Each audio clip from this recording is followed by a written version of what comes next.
अस्सलाम वालेकुम, आदाब, नमस्कार। मैं हूँ मौलाना साजिद रशीदी और आप देख रहे हैं मेरा चैनल मौलाना साजिद रशीदी के नाम से है। आज फिर हम एक गेस्ट के साथ में एक नए टॉपिक को लेकर हाजिर हुए हैं और टॉपिक क्या है, ये आज की जो हालात हैं आप देख रहे हैं, खास तौर से हिंदू-मुसलमान नफ़रत, बँटोगे तो कटोगे। अभी एक हाल में वाक़या हुआ, एक फ़साद की शक्ल उसने ले ली, एक बच्चा उसमें मारा गया। और भी कई सारे मौज़ू हैं जिस पर कभी-कभार जो है बात करने को मन करता है। लेकिन हालात इस तरह के हैं देश में, जिन हालात को देखकर नहीं लगता कि सरकार कहीं न कहीं अपना फ़र्ज़ अदा कर रही है। ऐसा नहीं लगता कि सरकार जो है, सारे जितने भी 140 करोड़ की जनता है, उन तमाम के लिए काम कर रही है। ऐसा लगता है कि एक धर्म विशेष के लिए पूरा काम हो रहा है, उसकी तुष्टीकरण के लिए काम हो रहा है और मैं तो ये कहता हूँ, मेरा अपना नज़रिया है, बाकी बात करेंगे अंबर ज़ैदी से। मेरा अपना नज़रिया है कि मुसलमानों को कहीं न कहीं बार-बार हर मौके पर टारगेट किया जाता है और बड़ी बात ये है कि मुसलमान को कभी देखा जाता है बांग्लादेश के मुसलमान के साथ जोड़कर, कभी देखा जाता है पाकिस्तान के साथ मुसलमान के साथ जोड़कर, कभी देखा जाता है अफ़गानिस्तान के मुसलमान के साथ जोड़कर। सवाल ये है कि हिंदुस्तान का मुसलमान अपने मुल्क से प्यार करता है, प्यार करता था, प्यार करता है, प्यार करता रहेगा। हम पाकिस्तान के मुसलमान के साथ, बांग्लादेश के मुसलमान के साथ, अफ़गानिस्तान के मुसलमान के साथ तलवार लेकर नहीं खड़े होते। हम ऐसा नहीं करते कि भई हम उनके साथ जाके जंग लड़ रहे हैं या कुछ ऐसा काम कर रहे हैं। हाँ, मुसलमान होने के नाते वो हमारे भाई हैं, चूँकि दीनी भाई हैं, तो अगर कोई गलत काम भी होता है तो हम उसको ये भी कहते हैं कि हाँ, ये गलत है। बांग्लादेश में जो कुछ हुआ तमाम जितने भी मुस्लिम क्लेरिक्स हैं, तमाम लोगों ने उसका खंडन किया कि ऐसा नहीं होना चाहिए, लेकिन फिर भी मुसलमानों के साथ उसको जोड़ दिया गया। बहरहाल, मेरे साथ आप देख रहे हैं अंबर ज़ैदी जुड़ी हुई हैं। अंबर ज़ैदी सामाजिक कारकुन हैं और टीवी डिबेट में अक्सर आप इनको देखते रहते हैं। इनका अपना एक यूट्यूब चैनल भी है, जो बहुत अच्छा चल रहा है। मैं भी कई बार उस पर डिबेट कर चुका हूँ इनके साथ में। तो अंबर ज़ैदी, मेरा पहला सवाल ये है आपसे कि आजकल के जो हालात हैं, इन हालात में क्या मुसलमान अपने आप को तन्हा महसूस कर रहा है या सिर्फ़ एक ये परसेप्शन है मुसलमानों के अंदर, ऐसा नहीं है? आपका क्या मानना है इस पर? बहुत-बहुत शुक्रिया रशीदी साहब, आपने मुझे अपने चैनल पर बुलाया और इस मुद्दे पर चर्चा का मौका दिया। मुझे लगता है अगर आपके सवाल की बात करें कि मुसलमान खुद को अकेला समझता है या किस तरह की उसकी सोच है या उनको अलग छोड़ा जा रहा है। आवाज़ थोड़ी-सी बढ़ा लीजिए आप अपनी। मेरी आवाज़ एकदम ठीक है? जी, जी। जी, जी। अ, अब सही। जी। देखिए जब अगर मुसलमानों की बात करते हैं कि मुसलमान खुद को हिंदुस्तान में अकेला समझता है या उनको अलग-थलग छोड़ा जा रहा है, तो मैं ऐसा बिल्कुल नहीं सोचती हूँ।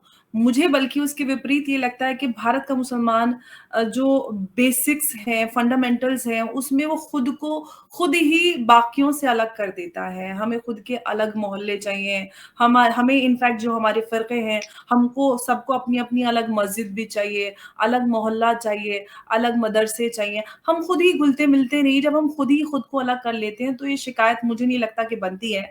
बल्कि इसके विपरीत जो इतने सालों से जो सेक्युलर पॉलिटिक्स रही, उसके नाम पर मुसलमानों को इस हद तक अलग कर दिया गया सेक्युलर पॉलिटिक्स के नाम पर और मुसलमानों को वोट बैंक के रूप में इस्तेमाल करने के मकसद से, ताकि मुसलमान इकट्ठा उन मोहल्लों में, उन गेटोज़ में रहें और उनको बाकी दुनिया की जिसे कहते हैं ना कुएँ का मेंढक बनाना, उनको गड्ढे खोद कर उनको मेंढक बनाया गया, उनको उस महदूद गड्ढों में और कुओं में रखा गया ताकि उनको जब ज़रूरत पड़े उसको इस्तेमाल कर लिया जाए, उनको तरक्की ना करने दी जाए, उनके बच्चों को पढ़ने ना दिया जाए, उनकी महिलाओं को एम्पावर्ड ना होने दिया जाए, ताकि वो वहीं के वहीं रह जाएँ और उनको वो इसी तरह से पॉलिटिकल टूल बन के रह जाएँ उन सेक्युलर पॉलिटिकल पार्टीज का।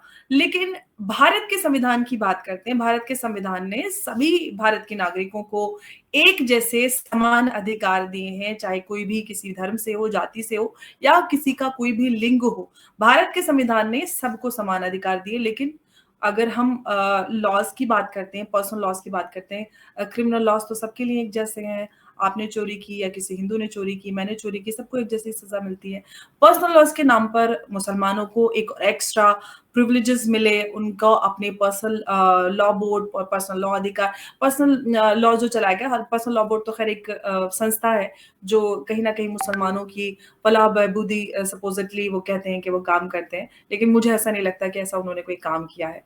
बहरहाल, मुसलमानों के अलग थलग होने की बात करते हैं तो मुझे ऐसा लगता है कि मुसलमान खुद सबसे पहले खुद को सिर्फ मुसलमान समझते हैं, वो भारतीय खुद को बाद में समझते हैं। जिस दिन मुसलमान खुद को भारतीय भारतीय सिर्फ भारतीय समझेगा, उस दिन इस तरह की समस्या और अपने अंदर की वो हमें हमारी अपनी अंदर की सोच है, हमें ऐसा लगता है कि हम सबसे अलग है, हमारी पहचान सबसे अलग है। हम खुद को जब अलग अलग अलग रखना चाहेंगे और सबसे पहले खुद हम अपने देश को रखेंगे तो उस दिन ये समस्या खत्म हो जाएगी। लोग कहते हैं कि जब भी भारत की बात आती है कि मुसलमान ने कुर्बानी दी है, भारत का मुसलमान भारत से प्यार करता है, बिल्कुल कोई डाउट नहीं है।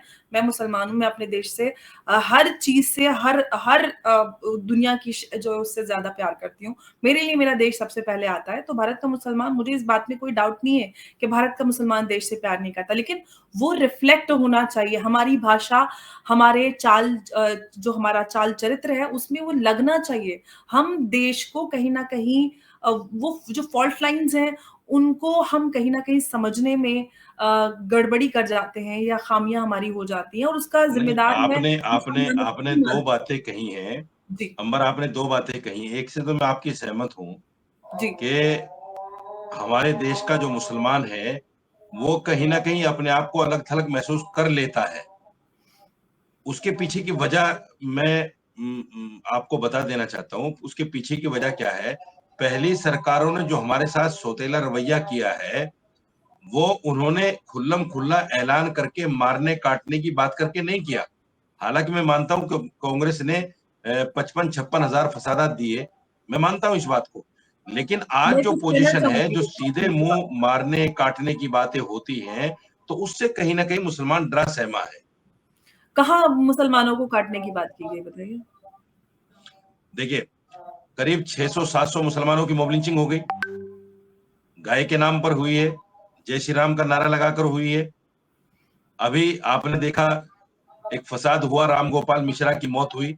राम गोपाल मिश्रा को मुसलमानों ने नहीं मारा, ना कोई पत्थर चलाने की वहां वीडियो है, ना उसको मारने काटने की वीडियो है, ना उस पर हमला करने की वीडियो है। लेकिन सैकड़ों मुसलमानों को योगी सरकार ने जेलों में डाल दिया। रशीदी साहब, वीडियो ना हो इसका मतलब ये तो नहीं है कि राम गोपाल की हत्या नहीं, राम गोपाल की हत्या तो हुई है। देखिए, मैं इसको हिंदू मुसलमान या मैं इस तरह से नहीं देखती। मैं देखती हूँ कि चाहे राम गोपाल मरे या कोई मुसलमान भाई किसी गाय के नाम पर मरे, मॉब लिंचिंग इस तरह की जो हत्याएं हो रही हैं हमारे देश में, वो हमारे देश के लिए बिल्कुल सही नहीं है, क्योंकि ये भारत का चरित्र नहीं है, भारत की संस्कृति नहीं है। भारत को अगर हम देखते हैं, भारत हर एंगल से, हर प्रोस्पेक्ट में एकदम सेक्युलर अप्रोच रही है। चाहे भारतीय संस्कृति, धर्म की बात करें, विचार की बात करें, हर चीज में हम सेक्युलरिज्म को देखते हैं, जो सेक्युलरिज्म होता है इन ट्रू सेंस। हम जब इस तरह के खुले विचार और इस तरह के देश की बात करते हैं तो हमें सबकी बात करनी चाहिए। ये अचानक से या इस तरह की घटनाएं जो होती हैं कि अचानक से राम गोपाल की हत्या हो जाती है, अचानक से एक मुसलमान भाई कहीं पे अलवर में या राजस्थान में, हरियाणा में या यूपी में कहीं पे भी किसी को गाय के नाम पर मार दिया जाता है, तो आखिर ये सारी घटनाएं क्यों हो रही हैं? इसके पीछे हमें एकजुट होकर निंदा करनी चाहिए कि मॉब लिंचिंग नहीं होनी चाहिए, चाहे हिंदू मरे या मुसलमान मरे।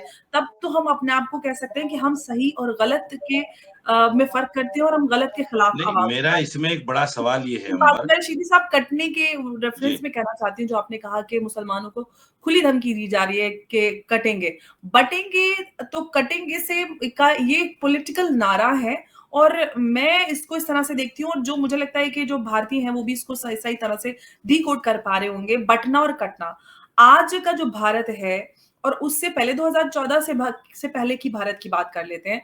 उससे पहले जो हिंदू समाज था और इनफैक्ट जो डिजिटल जो एक रेवोल्यूशन आया, सब कुछ डिजिटाइज हो गया, लोगों को हर तरह की जानकारी मिलती है, एक इंफॉर्मेशन वाला जो दौर शुरू हुआ, उसके बाद लोगों को या खासतौर से हिंदू समाज को जो अब्राहमिक रिलीजन थे या है, उनकी जो अप्रोच है या उनका जो थॉट प्रोसेस मुसलमान हिंदुओं को लेकर रहा है, उसके बारे में खुला उनको पता चला। अब तक वो गंगा जमनी तहजीब और इस तरह के नहीं, जो मेरी इसमें बात एक पूरी चीज मैं होने आपसे आपसे दीजिए, जानना चाहता हूँ, आप देखिए। जान लीजिएगा, मेरी बात पूरी होने दीजिए। जी। तो इस जब इंफॉर्मेशन का दौर शुरू हुआ, उन लोगों को सारी चीजें पता चली कि किस तरह से हिंदुस्तान को जितने भी ये ब्राह्मिक फेथ्स हैं वो एक कन्वर्जन का फर्टाइल ग्राउंड समझते हैं, या हमें वो समझते हैं कि हम एक सॉफ्ट टारगेट है, इंडिया को किस तरह से कन्वर्ट करके, इसके पीछे के बड़े रीजंस हैं। तो उसके पीछे जो ये बटेंगे तो कटेंगे पूरी तरह से पॉलिटिकल है कि अगर हिंदू समाज या भारतीय बटते हैं तो किस तरह से उनको काटा जा सकता है, भारत की तरक्की को किस तरह से काटा जा सकता है। ये हमारे सामने एक चैलेंज है, क्योंकि हम सब जानते हैं नहीं कि नहीं नहीं, भारत तेजी से बढ़ रहा है, दो चीजें मैं उसके आपके सामने रख रहा हूँ। जी। मुझे उस पर खुलकर आपकी राय चाहिए। देखिए, आपने आपने कन्हैया का जिक्र किया कि अलवर में जो कुछ हुआ। मैं ये कहना चाहता हूँ कि ऐसा अगर किसी हिंदू के साथ होता है तो मुझ समेत सारे मुसलमान खड़े होकर कहते हैं कि बिल्कुल, ये गलत अगर है। अलवर में हो, राजस्थान में हो या फिर मेरा पूरा सवाल सुनिए कि सारे मुसलमान खड़े होकर कहते हैं कि ये गलत हुआ। राम गोपाल मिश्रा की मौत पर भी तमाम मुसलमानों ने कहा कि ये गलत हुआ। लेकिन सवाल ये है कि जब किसी मुसलमान की मॉब लिंचिंग होती है, पीएम से लेके सीएम से लेके गृह मंत्री से लेकर कोई हिंदू खड़ा होकर ये नहीं कहता कि ये गलत हुआ। क्या इसकी वजह से मुसलमानों में भय पैदा नहीं होता? देखिए, मुझे लगता है कि सिर्फ एक किसी की ट्वीट या लिखने से या बोलने से मुझे नहीं लगता कि कुछ बदल जाएगा। हमारी देश की जो न्यायिक प्रणाली है, वो फैसले करती है और वो सारे फैसले हमारे सामने हैं। जो सच्चाई है, वो हर केस में सामने आती है और जो इंसाफ मिलने की जो प्रक्रिया है, वो वहीं से शुरू होती है और वहीं पे खत्म होती है। तो मुझे नहीं लगता कि हमें इसके पॉलिटिसाइज़ेशन में पड़ना चाहिए और जिस तरह से सरकार काम कर रही है, मुझे कहीं पे भी कोई इंस्टीट्यूशनल लेवल पे कोई डिस्क्रिमिनेशन मुसलमानों के लिए नज़र नहीं आता है कि मुसलमानों के लिए कोई अलग से कम उनको छोटे स्कीम्स बनाई गई हों, बाकियों के लिए कुछ अलग प्रिविलेजेस दिए गए हों। तो ऐसा कुछ नहीं है। जहाँ पर विचारों में मतभेद की बात आती है, तो मुझे लगता है कि हमारे समाज के लोगों को भी पहल करनी चाहिए, कोएग्जिस्टेंस में थोड़ा-सा को लेकर थोड़ा-सा आगे बढ़ना चाहिए। जो कंट्रोवर्शियल चीज़ें हैं, जिनको लेकर मुसलमान समाज की ओर से लोगों को, हिंदुओं को ऐसा लगता है कि हमें ये काफ़िर समझते हैं, हमारे साथ खाना बुरा समझते हैं, हमें इस तरह से देखते हैं या कन्वर्ट करना चाहते हैं या लव जिहाद या इस तरह की बहुत सारी चीज़ें हैं, जिसको लेकर हिंदुओं में एक खौफ है, क्योंकि उनको लगता है कि हमें या तो कन्वर्ट करना चाहते हैं बाय ऑल मीन्स, चाहे लव जिहाद हो या एक्स-वाई-ज़ेड जिहाद, जो बहुत सारी चीज़ें चलती हैं, जिन पे चर्चा भी होती है। तो ये जो एक इंफॉर्मेशन के दौर के बाद ये सारी जानकारियाँ हर एक हिंदू के पास है। उसके बाद हर एक हिंदू सतर्क है, जागरूक है और वो एकदम स्टैंड बाय मोड पे है कि अगर मुझ पे अटैक किया या मुझे कुछ किया तो मैं नहीं छोड़ूँगा। और मुझे ऐसा लगता है कि ये एक रिएक्शनरी प्रोसेस है, क्योंकि इतने सालों से जो भारत में हुआ है, भारत में बहुत सारे आक्रांत आए, बहुत सारे इन्वेडर्स आए, कितना कुछ भारत ने देखा है। भारत के जो मेजॉरिटी है हिंदुओं ने बहुत कुछ देखा है, तो उसके बाद जब आप पे लगातार ज़ुल्म होता रहता है, आपके खिलाफ बहुत सारी चीज़ें होती रहती हैं, तो आप अंत में आकर आप चाहे कितने भी अच्छे हो, सेक्युलर हो, भारत की जो संस्कृति है, भारत के जो लोग हैं, भारतीय हैं, वो बाय नेचर, बाय डीएनए वो इस तरह के नहीं है। लेकिन जब आप पे लगातार हमले होते रहते हैं, तो आप एक वक़्त ऐसा आता है कि आप रिएक्शनरी मोड में आते ही हैं आप, जब अभी अपनी सुरक्षा के लिए कौन खड़ा नहीं होता? हर इंसान अपने धर्म के लिए, अपने अपनी जान-माल की, अपने परिवार, अपने समाज की रक्षा के लिए खड़ा होता है। तो मुझे लगता है कि ये एक छोटा-सा ऐसा नहीं है, इसके पीछे एक बड़ा रीज़न है और हमें उस रीज़न को, उन कारणों को उन फैक्टर्स को एड्रेस करने की ज़रूरत है। दूसरा एक एक सवाल मेरा ये भी है, देखिए एक सवाल मेरा ये भी है, हुँ। मेरी समझ में एक चीज़ नहीं आती। योगी जी ने तो कह दिया बँटोगे तो कटोगे। एक तरफ तो है 80%, एक तरफ है 20%।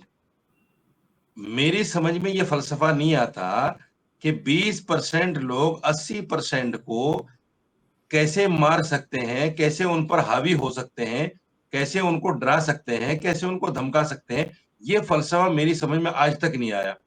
80-20 का फ़ॉर्मूला इन्हीं लोगों ने दिया, बँटोगे तो कटोगे का फ़ॉर्मूला इन्हीं लोगों ने दिया। दूसरी एक चीज़, एक और सवाल मैं इसमें जोड़ देता हूँ, मुझे ये भी बताइएगा, आज तक आपकी नज़र में कहीं ऐसा कोई केस आया है क्या कि मुसलमानों ने कहीं फ़ोर्सफुली कन्वर्ज़न की कोई बात की हो? देखिए, जहाँ प्यार के मामले, प्यार प्रसंग के मामले हैं, वहाँ तो सब कुछ हो जाता है, उसको मैं एक्सेप्ट करता हूँ, कि वहाँ चाहे प्यार में हो, चाहे उसको दबाव डालकर हो शादी के बाद में, वो बिल्कुल अलग चीज़ है। लेकिन ऐसा किसी मौलाना की तरफ से, किसी मदरसे की तरफ से, किसी आलिम की तरफ से, कोई ऐसा केस आपके सामने है क्या कि हम फ़ोर्सफुली कन्वर्ज़न भी कराते हैं? देखिए, बहुत सारे ऐसे केसेज़ हैं। अभी रिसेंटली मुरादाबाद का एक मामला सामने आया था जो एक मुसलमान महिला कोई ब्यूटी पार्लर या कुछ इस तरह का सेंटर चलाती थी। वहाँ पे जो लड़कियाँ ट्रेनिंग के लिए आती थी, उनको धीरे-धीरे कन्वर्ट करने की कोशिश की जा रही थी। तो इस तरह के बड़े सारे मामले हैं और हम गिनने चले जाएँगे तो बहुत सारे इंसिडेंट सामने आ नहीं, जाएँगे। नहीं, लव नहीं, जिहाद वाले देखिए, रशीदी साहब इस आप तरह से नहीं, इसको आप मुझे लगता है कि आप खुद ज़्यादा बोलना चाहते हैं, मेरी बात सुनना ही नहीं चाहते हैं। अगर नहीं, देखिए नहीं, बताइए, बताइए, बताइए, बताइए, मैं सुन रहा हूँ। कन्वर्जन के मामले तो हैं, ऑन रिकॉर्ड हैं और चाहे हम केरला हाई कोर्ट से लेके बात कर लें, जहाँ पर जो क्रिश्चियन लड़कियों के कन्वर्जन से जो शादियों को लेकर मामले उठे थे और बहुत सारे मामले ऑन रिकॉर्ड हैं, जहाँ पर फोर्सफुल कन्वर्जन किए जाते हैं। लव जिहाद के अलावा मैं मामलों की बात कर रही हूँ, जहाँ पर धीरे-धीरे इस तरह की ये मैं ये नहीं कह रही कि आप या हर कोई इस तरह का काम करता है या मैं भी इस तरह का काम करती हूँ। हर मुसलमान काम नहीं करता, लेकिन एक ऑर्गेनाइज़्ड तरीके से इस तरह की घटनाएँ होती हैं, उसके पीछे एंटी इंडिया फोर्सेस हैं जो भारत को तोड़ने का काम करती हैं। बटेंगे तो कटेंगे से मतलब ये नहीं है कि आप बट जाएँगे तो मुसलमान आपको काट डालेंगे। बटेंगे तो कटेंगे ये एक ब्रॉडर कॉन्टेक्स्ट में है कि अगर जिस तरह से भारत आगे बढ़ रहा है, हम मुझे लगता है कि हम भारतीयों को क्यों बँटना चाहिए हिंदू-मुसलमान के नाम पर या फिर जो हम फ़िरके हैं अलग-अलग हमारे धर्मों में उसके नाम पर। हम भारतीय हैं ये सबसे पहले होना चाहिए। अगर हम एकजुट रहेंगे तो हमारे खिलाफ कोई कुछ नहीं कर पाएगा, ना कोई दंगा भड़कवाएगा, ना कोई भारत की तरक्की को रोक पाएगा। इस तरह की घटनाएँ इसलिए ज़्यादा बढ़ रही है क्योंकि भारत तरक्की कर रहा है और जो हमारी तरक्की को काटना चाहते हैं, जो भारत विरोधी ताकतें हैं, वो इ इस तरक्की को रोकना रोकना चाहती हैं भारत के लोगों को बाँटकर। तो बँटेंगे तो देखिए, कटेंगे ये आपने आपने कॉन्टेक्स्ट तो में कहा कि मुसलमान काटना नहीं चाहता। मैं 2 दिन पहले एक टीवी चैनल पर मैंने था। सबको कहा है कि सुनिए, कोई सुनिए। किसी को नहीं काटना चाहिए, किसी को क्यों कटना चाहिए? हम नहीं, सबको नहीं, मैं जुड़कर वही रहना कह रहा हूँ, चाहिए। सुनिए मेरी बात। मैं क्या कहना चाह रहा हूँ, सुनिए। मैं 2 दिन पहले एक टीवी चैनल पर था। भारतीय जनता पार्टी के एक प्रवक्ता ने इसको साफ किया बिल्कुल। कैसे साफ किया? यही बात थी, बँटोगे तो कटोगे। मैंने उससे ये सवाल किया कि भई बँटेगा कौन, कटेगा कौन और काटेगा कौन? तो हुँ। उसने क्या कहा, उसने बांग्लादेश को गिनवा दिया, उसने पाकिस्तान को गिनवा दिया, उसने अफ़गानिस्तान को गिनवा दिया, उसने सीरिया को गिनवा दिया और उसने बाद में ये कहा कि मुसलमान हिंदू को काटेगा। ये साफ तौर से उसने कहा। तो मेरा मानना ये है कि योगी जी का जो ये बँटोगे तो कटोगे का मामला है और उनके प्रवक्ता जिस तरह टीवी पर बैठकर बोल रहे हैं कि मुसलमान काटेगा, तो क्या आपको लगता है कि मुसलमान के अंदर इतनी पावर, इतनी शक्ति किसी भी तरह से है, सियासी, समाजी या माली, कि वो 80% लोगों को काट सकता है? 80% लोगों को अगर बाँट दिया जाएगा तो डेफ़िनेटली लोग कर सकते हैं, इसमें तो कोई दो राय ही नहीं है। सबसे बड़ी सवाल ये है, जो भारत के खिलाफ कई सारी ऐसी कार्रवाई या चीज़ें चल रही हैं, डॉक्यूमेंट पीएफआई का डॉक्यूमेंट 2047 जो है 2047 उसमें जो ग़ज़वा हिंद की बात की जाती है। बहुत सारी ऐसी ताकतें हैं। मैं नहीं नहीं, कह नहीं, रही ग़ज़वा हिंद कुछ भी नहीं है, सुनिए। हाँ, कुछ भी नहीं ग़ज़वा है लेकिन हिंद ठीक है, एक कुछ बात नहीं है सुन लीजिए। लेकिन बात सुन लीजिए ना, लेकिन जो पीएफआई का डॉक्यूमेंट 2047 है या था जिसको हमारे एजेंसीज़ ने रिवील किया जिसमें ये बात की गई है, पाकिस्तान के बहुत सारे जो लोग हैं वो खुलकर कहते हैं कि हम ग़ज़वा हिंद करेंगे। बहुत सारे एग्ज़ाम्पल बहुत सारे मौलानाओं के बयान मिल जाएँगे जो ग़ज़वा हिंद की बात करते हैं, जो एक्सप्लेन ना, ना, करते हैं, ना, ना, सुनिए, प्रोपेगेट सुनिए मेरी करते हैं। बात। तो मैं अब मेरी हदीस बात की रूह सुन से लीजिए ग़ज़वा ना हिंद रशीद समझाता साहब, हूँ आप आपको। बाद में रखिए, आप क्लैरिफ़िकेशन बाद में दीजिएगा। जब भारत ने पहले ही मैंने आपको बताया कि भारत ने इतने सारे आक्रमण, इतने सारे इन्वेज़न सब कितना कुछ देखा, भारत के लोगों को मारा-काटा गया, भारतीय संस्कृति को नष्ट करने की बात की गई, कितना कुछ देखा है। अगर फिर से इस तरह की चीज़ें होती हैं ये बावजूद इसके कि देश ने पाकिस्तान भी दे दिया, बांग्लादेश को भी आज़ाद करा दिया, वो बांग्लादेश जिसको आज़ाद कराया था, आज वो भारत के लिए किस तरह का है। तो आपको नहीं लगता कि जो भारत के हिंदू हैं, उनका भरोसा मुसलमान मुसलमानों से कम होगा कि इनको आप कुछ भी कर दीजिए, ये होते इसी तरह के। आपको नहीं लगता कि हमें भी उनका विश्वास या ट्रस्ट जीतने के लिए हमें भी एक मैं बताता हूँ आपको, मैं बताता हूँ, कोशिश और ईमानदारी साथ-साथ एक से सवाल पे सुनिए करना मेरी बात। चाहिए? देखिए ग़ज़वा हिंद का आपने ज़िक्र किया। ग़ज़वा जी। हिंद क्या है मैं समझ लीजिए इसको। ग़ज़वा मुझे हिंद का पता है मतलब ग़ज़वा ये हिंद नहीं, क्या है, नहीं सुनिए, ग़ज़वा लेकिन जिस हिंद का टॉपिक मतलब पे ये चल रहा है नहीं है सवाल उनके ऊपर कि है। मुसलमान बाकायदा जंग-ओ-जिदाल करेंगे गैर मुस्लिमों के साथ में। ग़ज़वा हिंद का मतलब ये है, नबी पाक सल्लल्लाहु अलैहि वसल्लम ने एक हदीस में फरमाया कि जी। मुझे हिंदुस्तान से इस्लाम की खुशबू आती है। सिर्फ़ ये कहा। इसका मतलब ये नहीं है कि हम यहाँ हिंदुस्तान में रहकर काफ़िरों को या गैर मुस्लिमों को काटने मारने की बात कर रहे हैं। ऐसा कुछ भी नहीं है, क्योंकि ये ये जमहूरी बात मुल्क है। आप कह रहे हैं ना, ये आपका परसेप्शन है, लेकिन वो जो फोर्सेस जो भारत के विरोध में काम करती हैं, वो तो इसको इसी तरह से प्रोपेगेट करती हैं। जितने भी ग्लोबल इस तरह के आउटफिट्स हैं, वो किस तरह से इसको नहीं, नहीं, बिल्कुल नहीं। देखिए, या पीएफआई प्रोपेगेट का आपने ज़िक्र किया, आपने पीएफआई का ज़िक्र किया। पीएफआई के एक भी आदमी पर इस तरह का कोई केस सरकारी एजेंसियाँ साबित नहीं कर पाई। क्या कहेंगे आप उसको? उनके सबके खिलाफ केसेस चल रहे हैं, डॉक्यूमेंट सारी चीज़ें रिवील हुई हैं और कितने चल सारे रही हैं, मैं हाँ, मानता हूँ चल रही हैं, लेकिन साबित नहीं कर पाई। तो अभी तो चल रही है, तो साबित तो तभी होगी ना जब केस पूरा वो हो जाएगा। अभी तो जो सारी चीज़ें अब देखिए इन्वेस्टिगेशन उमर केस खालिद 4 साल से जेल में है, उसका ट्रायल भी शुरू नहीं हुआ। यहाँ की जुडिशरी का तो ये आलम है। एक बच्चा 36 साल में बाइज्जत बरी हुआ, उसको आतंकवाद के नाम पर पकड़ लिया गया था। तो जब यहाँ की जुडिशरी का ये हाल है मेरे मुल्क की, कि 36-36 साल में बच्चे बाइज्जत बरी हो रहे हैं, तो फिर क्या उम्मीद करते हैं आप? यहाँ तो मुसलमानों को मैं आपको देखिए, मैं इस मुल्क का बाशिंदा हूँ, अपने मुल्क से बेहद प्यार करता हूँ, लेकिन यहाँ की जो जुडिशरी सिस्टम है, उस पर मैं इसलिए सवाल खड़ा कर रहा हूँ कि 36 साल कम नहीं होते। 36 साल का मतलब होता है एक आदमी की पूरी इज़्ज़त, बचपन से लेके जवानी तक। तो उस जवानी की उम्र को अगर आदमी जेल में गुज़ार दे और उसको इंसाफ ना मिले, तो फिर क्या पीएफआई और क्या कोई और मुसलमान कैसे अपने आप को बेगुनाह साबित कर सकता है? मतलब आपको आपको पीएफआई पे अभी भी आपको लगता है कि वो बेगुनाह हैं और वो खुद को बेगुनाह साबित कर सकते हैं, जो खुलकर भारत के विरोध में भारत के लोगों को बाँटने का और भारत को एक तरह से हासिल करने का ख्वाब देखते हैं। देखिए, मैं भारत के मुसलमानों पे कोई भी किसी भी तरह का कोई डाउट नहीं करती हूँ। सवाल भारतीय मुसलमानों का नहीं है या आपका नहीं है। सवाल उन ऑर्गनाइज़ेशंस पे है, जो इस मकसद से काम करती हैं लोगों के अंदर उनका भरोसा जीत कर, ट्रस्ट हासिल करके, धीरे-धीरे एक सॉफ्ट अप्रोच के साथ उनको उनको उनके अंदर जाके एक बड़ा बेस क्रिएट कर लेते हैं। एक बड़े मकसद के साथ कि एक दिन हम इन सबको मोबिलाइज़ करके भारत के खिलाफ बड़ी एक्टिविटीज़ कर सकते हैं। भारत को जो भारत को हासिल देखिए भारत एक पुराना एक ऐसा अट्रैक्शन या आकर्षण रहा है सभी के लिए कि हर किसी को भारत को कन्वर्ट करना है, भारत को हासिल करना है। समझने वाली बात ये है, हम सभी भारतीयों के लिए हैं। हम सबसे पहले खुद को अगर भारतीय बनाकर सोचेंगे, तो इस तरह की समस्याएँ, इस तरह के केसेज़ होंगे ही नहीं। अच्छा जब हम कैसे साबित करें? चलिए ये बता दीजिए। हम कैसे साबित करें कि हम भारतीय हैं और भारत पर जान देने के लिए तैयार हैं, चाहे साबित जिस वक़्त करने ज़रूरत की पड़े? ज़रूरत ही नहीं है, साबित करने की ज़रूरत ही नहीं है। हम सब चाहे हिंदू हो, मुसलमान हो, क्रिश्चियन हो, जैन हो, ईसाई हो, हम सब अपना दीन धर्म घर पर रखें। यही डेमोक्रेटिक सेटअप में सेक्युलरिज़्म का मतलब ये होता है कि मैं मुसलमान हूँ, मैं अपने घर में, अपने प्राइवेट स्पेस में जो भी नमाज़ पढ़ती हूँ, रोज़े रखती हूँ या खुम्स, ज़कात जो भी मैं करती हूँ, ये मेरा अपना पर्सनल बिलीफ है। लेकिन जब मैं सड़क पर या एक पब्लिक लाइफ में होती हूँ, तो मैं एक भारतीय हूँ। मेरा मकसद और मेरा उद्देश्य और मेरी जो ज़िम्मेदारी है, वो अपने देश के प्रति होनी चाहिए। तो धर्म एक बहुत प्राइवेट अफ़ेयर होता है कि हम क्या प्रैक्टिस करते हैं, किस तरह से ज़िंदगी गुज़ारते हैं। लेकिन जो हमारी वो उसको हम अगर पब्लिक अफ़ेयर्स में और जो देश से जुड़े मामले हैं, उसमें भी अगर हम धर्म, दीन लगा देंगे, तो मुझे नहीं लगता कि समस्या हल हो पाएगी या जो राष्ट्रीयता की भावना है, वो सही मायने में उजागर हो पाएगी। अगर राष्ट्रीयता की भावना के साथ चलेंगे, तो मुझे लगता है कि हम सबको अपना दीन धर्म घर पे रखना चाहिए। बाहर बाहर सड़क पर बाहर भारतीय बनकर निकलेंगे, तो इस तरह की कोई प्रॉब्लम होगी ही नहीं। नहीं, भारतीय बनकर निकलने के लिए हमें क्या करना पड़ेगा?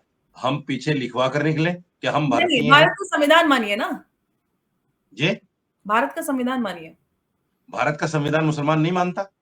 सही माने में मानिए। अगर कन्वीनियंटली नहीं मानेंगे, जब मतलब अगर आप पिक एंड चूज करेंगे जैसा आपको कन्वीनियंट होगा, हम freedom of speech and expression के नाम पर ओवैसी साहब, उनको वैसे तो भारत माता की जय बोलने में तो उनकी जबान अकड़ जाती है, लेकिन जब देखिए, वो ओथ सेरेमनी में फ्रीडम जाते हैं तो जय फलस्तीन फ्रीडम बोल देते ऑफ हैं। स्पीच तो की ये जो बात फ्रीडम आपने ऑफ कही स्पीच है, एक्सप्रेशन के एक नाम मिनट पर एक मिनट उनको एक नहीं सवाल जोड़ करना देता हूँ, होगा। जी, एक सवाल जोड़ देता हूँ। जी। फ्रीडम ऑफ स्पीच की जो आपने बात कही है, हुँ, मुसलमान के दो स्थान, कब्रिस्तान या पाकिस्तान।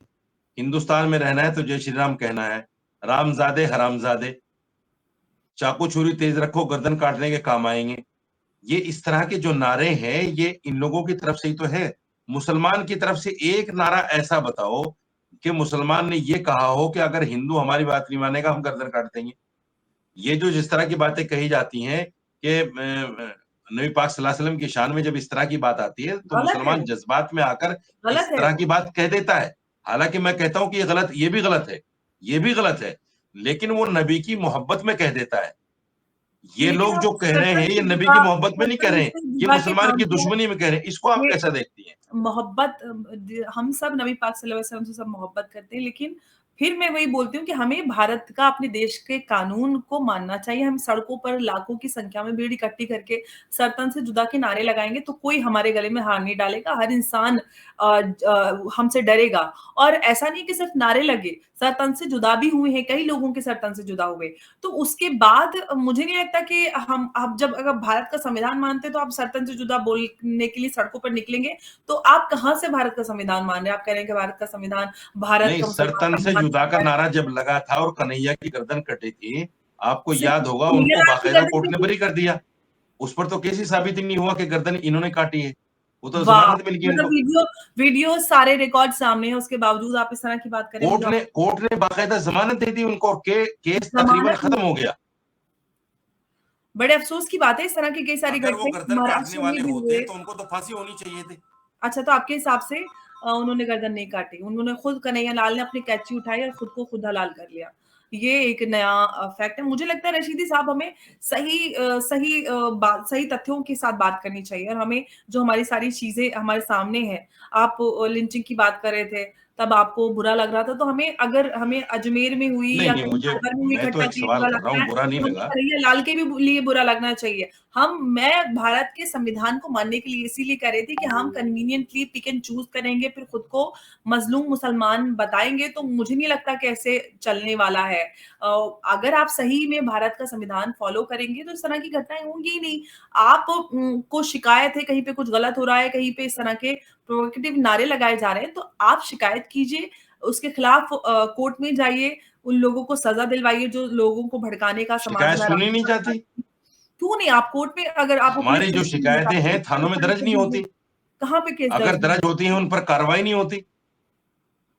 अब देखिए, जुडिशरी की शिकायत अगर आप करते हैं, तो ये तो शिकायत पूरे देश की ही है, क्योंकि हमारा जुडिशियल प्रोसेस बहुत ज़्यादा स्लो है। हमारे यहाँ नंबर ऑफ जजेस जितने रिक्वायर्ड है उसके आधे हैं। पेंडेंसी ऑफ केसेस इतनी ज़्यादा बढ़ती जा रही है, और जो कॉम्प्लेक्स लॉज़ हैं, इतने सारे अलग-अलग पर्सनल लॉज़, ये लॉज़, वो लॉज़, उसकी वजह से पूरा प्रोसेस इतना स्लो है, तो हमें कॉम्प्लेक्सिटीज़ को सॉल्व करके हमें सिंपल और एक सिंप्लीफाइड लॉज़ हो सबके लिए, भारतीयों के लिए, सभी के लिए एक जैसे, तो ये समस्या अपने आप दूर हो जाएँगी। जो लोगों को लगता है कि उनको जस्टिस नहीं मिल रहा, और उसकी वजह से लोगों में कानून का कहीं न कहीं भय भी खत्म होता है, कानून से देखिए, भरोसा भी कम होता है। मेरा तो एक ये सवाल समस्या मेरा एक एक अलग सवाल है। यहाँ ये बनता है, आप देखिए, जहाँ इस्लामी मुल्क है, जी, वहाँ लॉ है। बहुत ज़्यादा लॉ नहीं है, वहाँ बहुत ज़्यादा खिचड़ी नहीं है कानून के नाम पर। जी। लेकिन जितने लॉज़ हैं, वो इतने सख्त हैं, जैसे चोरी पर हाथ कटेगा, रेप अगर कोई करेगा उसको संसार कर दिया जाएगा। तो मैं समझता हूँ कि वहाँ क्राइम 0/0 है। ना के बराबर होते हैं, ना के बराबर। होता है तो उसको तुरंत इलाज हो जाता है। यहाँ हमारे यहाँ सिस्टम क्या है, इसको आप भी एग्री करेंगी कि लॉ पर लॉ बनते चले जाते हैं, कानून पर कानून बनते हैं, लेकिन जो लोग पार्लियामेंट में बैठकर कानून बनाते हैं, वही उनको तोड़ते रहते हैं। कितने एमएलए, कितने एमपी, कितने साधु संत जो है रेप के नाम पर, फलाँ के नाम पर जेलों में हैं। तो जो लोग लॉ बना रहे हैं, कानून बना रहे हैं, वो इनको तोड़ रहे हैं। अच्छा, दूसरे एक परसेप्शन ये है कि यहाँ का जो कानून है वो सिर्फ गरीब के लिए है, अमीर के लिए नहीं। अमीर पैसा दे के छूट जाता है। तो आप इसको कैसा देखती हैं? तो इसमें तो कोई मतलब इसमें कोई दो राय नहीं है, तो सब सामने ही है कि जो गरीब आदमी होता है उसको लॉ का सामना करना पड़ता है और उसको प्रक्रिया लंबे-लंबे समय तक चलती है क्योंकि हमारी न्यायिक प्रणाली इतनी स्लो है। जो मैंने आपको पहले बताया नंबर ऑफ जजेस और ये सारी समस्याएँ उसकी वज़ह से ये सारी चीज़ें हो रही हैं, इसमें कोई भी दूसरा सवाल ही नहीं है, हो रहा है। लोगों का इसी वज़ह से कानून से भरोसा कम हो रहा है और लोगों को इंसाफ मिलने में इतनी देरी होती है, तो जो इंसाफ मिलता भी है तो उनको लगता नहीं है कि वो इंसाफ है। तो ये एक बड़ी समस्या हमारे लिए, इसके लिए एक प्रॉपर डिस्कशन और मैं हमेशा जब भी महिलाओं से जुड़े मामले होते हैं, मैं हमेशा इस बात को ज़रूर रखती हूँ कि हमें सोशल एक्टिविज़्म के साथ-साथ जुडिशियल एक्टिविज़्म की ज़रूरत है ताकि जो हमारे देश में ये बहुत बड़ी समस्या है जुडिशियल प्रोसेस के स्लो होने की वजह से क्योंकि लोगों को समय पे इंसाफ नहीं मिल पाता, कॉम्प्लेक्सिटीज़ ऑफ लॉ है, जजेस नहीं है, तो किस तरह से लोगों को इंसाफ मिलेगा? तारीख पे तारीख, तारीख पे तारीख होती रहती है और लोग कितने सारे केसेस में बेगुनाह लोग जेलों में पड़े रहते हैं और उनको इंसाफ नहीं मिल पाता। कितने सारे गरीब ऐसे होते हैं जो बेल भी नहीं करा सकते, अपने घरवालों को कितने सारे केसेस में उनके घरवालों को भी नहीं पता होता। 100-100 ₹50-50 की चोरी के लिए चोरी के इल्ज़ाम में एक गरीब इंसान 10-10, 20-20 साल जेल में काट देता है। तो ये सारी ये दुर्भाग्यपूर्ण चीज़ें हैं, उनको हमें एड्रेस करने की और सही तरह से उस पे काम करने की ज़रूरत है। ये एक सेपरेट एक आखिरी सवाल। देखिए, हिंदुस्तान में जितने मुसलमान रहे हैं पार्टीशन के बाद में, उन तमाम ने पाकिस्तान को नकारा है, तब यहाँ रहे हैं। लेकिन आरएसएस जिन नज़रियात पर चल रही है और जिन नज़रियात को लेकर आगे बढ़ रही है और जिन ख़ुतूत पर, जिन नज़रियात पर हमारी सरकार काम कर रही है आरएसएस के नज़रियात को लेकर, क्या ऐसे में मुसलमान अपने आप को जो असहज महसूस कर रहा है हिंदुस्तान में, क्या ये उसका ये महसूस करना गलत है? आरएसएस कौन से एजेंडास पे काम कर रही है जिससे मुसलमान जैसे खुद मोहन को भागवत कह देते हैं कि सारे हिंदू हैं, मुसलमान एक भी हिंदू नहीं तो है। थे ही, इसमें कौन सी गलत बात कह दी उन्होंने? आप भी तो अब हिंदू ही थे, आप भी हिंदू हैं? मैं तो सैयद हूँ, आप भी तो हिंदू ही थे, आपके आप तो खुद बताते हैं। नहीं, ये तो सवाल मेरे ऊपर भी बनता है ना, अगर मोहन भागवत सबको कहते हैं, तो मेरे ऊपर भी बनता है, आपके ऊपर भी बनता है। तो तो मैं मैं तो तो कह अपने रही आप को हूँ अल्हम्दुलिल्लाह मुसलमान मानता हूँ। मुसलमान आप हैं, लेकिन उससे पहले जो आपके एंसेस्टर्स थे वो तो हिंदू ही थे। नहीं, नहीं, सवाल ये नहीं कि मेरे दादा क्या थे, हाँ, तो सवाल यही ये तो है कि बात मैं क्या हूँ। मैंने है। जिस हिंदुस्तान में आँख खोली है, उस हिंदुस्तान में मेरा बाप भी मुसलमान था, मैं भी मुसलमान हूँ, आगे मेरे बच्चे भी मुसलमान हैं। हाँ, ये अब हम बिल्कुल 100 सही साल बात। पीछे क्या थे, उस पर बात नहीं है। अरे भाई क्यों बात नहीं है? डीएनए तो वही है ना। अगर कल मेरा भाई या मेरे फैमिली से में से कोई कोई और कुछ दीन धर्म मानने लगता है तो वो मेरा तो भाई रहेगा ना। जो खून का बिल्कुल सही रिश्ता है वो बात है, थोड़ी ना खत्म हो बिल्कुल जाएगा। सही बात है, खून आपकी का भाई रिश्ता बदलने रहेगा, की बात है। तो लेकिन मोहन भागवत लेकिन जी ने जब जो ये तक वो बयान मुसलमान है, आप सोचिए मैडम जब तक वो वो मुसलमान है, सबको अपनाने जब की तक बात मैं कहते और हैं। आप मुसलमान हैं, अगर हमें कोई कहे बात अब आप कि आप तो हिंदू, वही कैसे करें एक्सेप्ट करें उसको? सुन लीजिए, देखिए रशीदी साहब, मोहन भागवत जी के इस बयान को हर इंसान ने बड़े पॉजिटिवली देखा और ये बात तो सच है ना कि जो भारत की मेजॉरिटी मुसलमान है वो ओरिजिनली नेटिव इंडियंस है जो कन्वर्ट होने के बाद मुसलमान बने, क्रिश्चियन बने या और बाकी धर्मों में से उन्होंने धर्म अपनाया। ये तो सबके सामने है। इनफैक्ट सिख भी पहले सारे हिंदू हुआ करते थे, फिर उसके बाद सिख हो गए, जैन हो गए। हिंदुओं में से निकल निकल के तो यहीं से बने हैं। सारे के सारे थोड़ी ना अरब से मुसलमान आए थे, बहुत कम मुसलमान बाहर से आए थे। तो ये बात तो हमें एक्सेप्ट करनी पड़ेगी कि हाँ, हमारे पूर्वज पहले हिंदू थे और हम सब का खून, हमारा खून नहीं, नहीं, पसीना नहीं। हड्डी सब एक है। देखिए, मैं इस बात तो को नहीं मान ये सकता। अपनाने की बात मेरे हो, आप पूर्वज इसको क्या थे, तोड़ने मुझे की उससे बात, लेना-देना नहीं है। ये तो कोई बात ही नहीं हुई। मुझे तो मैं अगर ये कह रहा पूर्वज हूँ कि आज़ादी के बाद में जब देश बना, इतिहास को छोड़ दीजिए, आज़ादी के इतिहास बाद में अपने जब देश मायने बना, रखती है। उसके बाद से मैं मुसलमान हूँ। मेरे बाप मुसलमान थे, मैं मुसलमान हूँ, मेरे बच्चे आगे मुसलमान हैं। हाँ, तो वो अब बात अगर सही हमें है। कोई हिंदू आप इस कहता है, तो हमें ये गाली लगता है। बेसिक चीज़ को क्यों नहीं समझ पा रहे? रशीदी साहब, आप मुसलमान हैं या आपको ज़बरदस्ती हिंदू बनाने की बात नहीं की जा रही है। बात ये है कि खून, पसीना, डीएनए भारतीय है। सब पहले हिंदू थे, सब भाई थे, सब एक थे, परिवार था, सब एक ही परिवार से जाति से, धर्म से निकले हैं। ये है कि हम सब एक थे, अब हिंदू मुसलमान हो गए, वो बात अलग है। मोहन भागवत जी ने इसको बड़े पॉजिटिव कॉन्टेक्स्ट में बात को कहा था कि चाहे कोई मुसलमान भी हो आज, लेकिन थे तो सब हिंदू ही, हम सब एक थे। तो उनको इस तरह से किसी को अलग होकर नहीं देखना चाहिए। इसको पॉजिटिव कॉन्टेक्स्ट में आप मुझे नहीं लगता कि आप क्यों इसको अलग ही एक चश्मे से देखने की कोशिश कर रहे हैं। वो लगातार भारत को जोड़ने की बात करते हैं। मैंने उनके बयानों में कोई इस तरह की बात रिसेंटली या उसमें तो नहीं देखी। वो तो भारत को जोड़ने की इनफैक्ट उन्होंने इस मंदिरों को लेकर भी कहा था कि हर एक मंदिर के नीचे हर एक मस्जिद के नीचे मंदिर भी ना देखें। तो आप उनके जो पॉजिटिव इनिशिएटिव्स हैं उसको भी आप जबरदस्ती एक नेगेटिव चश्मे से देख रहे हैं। नहीं, मैं देखिए, उससे मुसलमान फिर को इसको समझिए, अच्छा, मैं अगर खत्म कर रहा मुसलमान हूँ इस बात पहले पर, हिंदू था, और आपके दादा आखिरी नोट पर थे, आपके तो आखिरी नोट पर आप इसको खत्म असहज करेंगे। कैसे हो गए या आपको डर कैसे लग गया कि आपके दादा मेरे दादा का नाम कोई ले कि आपके दादा ये तो मुझे तो कोई नहीं, असहजता नहीं, आप महसूस नहीं समझे होगी? नहीं, सुनिए। मैं अगर कहूँ कि हज़रत आदम अलैहिस्सलाम जो दुनिया का सबसे पहला इंसान था, वो मुसलमान था और मैसेंजर ऑफ गॉड था। तो मैं अगर मोहन भागवत जी से ये कहूँ कि आप तो पहले मुसलमान थे, बाद में आप कन्वर्ट हुए हैं, ये तो कोई तो बात ही उसका क्या नहीं है। जवाब होगा? ये तो आप एकदम इलॉजिकल बात कर रहे हैं, कोई लॉजिक नहीं है। आप भी इसको इल्लॉजिक मानती हैं? ये लॉजिकल है, कोई कॉन्टेक्स्ट ही नहीं बन रहा ना। कुरान कह रहा है इस बात को। हम आज के कॉन्टेक्स्ट में जो सामने हज़रत हमारी आदम बात है, अलैहिस्सलाम जो सबसे तो पहला फिर वो इंसान था, हिंदू है, वो उनकी फेथ कुरान कह अलग रहा है कि है, वो वो अल्लाह के अलग नबी थे, मानते हैं, अल्लाह के आप अलग पैगंबर थे, मानते हैं, और हम वो उन्हीं अलग की औलाद मानते हैं, हैं। उनकी मान्यता अलग है, तो ये आपका परसेप्शन है ना, वो उनका परसेप्शन है, लेकिन जो नहीं, सामने कुरान को तो हिंदू मानते हैं ना, मुसलमान कुरान लोग को तो मानती है ना। मैं मानती हूँ, आप मानते, लेकिन हम कुरान कह रहा अपना है कि मानना हज़रत दूसरे आदम पे अलैहिस्सलाम पहले इंसान हम थे। अपना मानना दूसरे पे थोड़ी ना थोपेंगे ना। ये हमारा मानना है, दीन धर्म है। मैं मोहन मुझे नहीं भागवत के लगता उस ये जवाब सारी का चीज़ें पब्लिक सवाल लाइफ का जवाब में दे रहा हूँ। नहीं, कोई मैं ये मोहन भागवत के उस सवाल का जवाब दे रहा हूँ, नहीं, जिसमें वो आप हमें हिंदू बताते हैं कि आपके पूर्वज हिंदू थे। वो तो थे, आप तो आपकी तो जाति भी आप खुद बताते हैं, ये कोई बात होती है? आप फैक्ट्स को एक्सेप्ट नहीं कर रहे, उनको पता नहीं किस तरह से ट्विस्ट करके आप इलॉजिकल एक्सप्लेनेशन दे रहे हैं। मुझे नहीं लगता कि जो आप नहीं, जिस अगर तरह आप का भी इसको जस्टिफिकेशन दे रहे हैं इनलॉजिकल समझ रही हैं, तो ये तो फिर सोचने की बात है। बहरहाल, आप मुझे आप मुझे ये बताइए, योगी और मोदी सरकार को आप 100 में से कितने नंबर देंगी? योगी जी जबकि उन्होंने नौकरियां नहीं दी, जितना महंगाई चरम सीमा पे है, कारोबार लोगों के पास है नहीं, तो आप फिर भी कितने से कितने नंबर देंगी?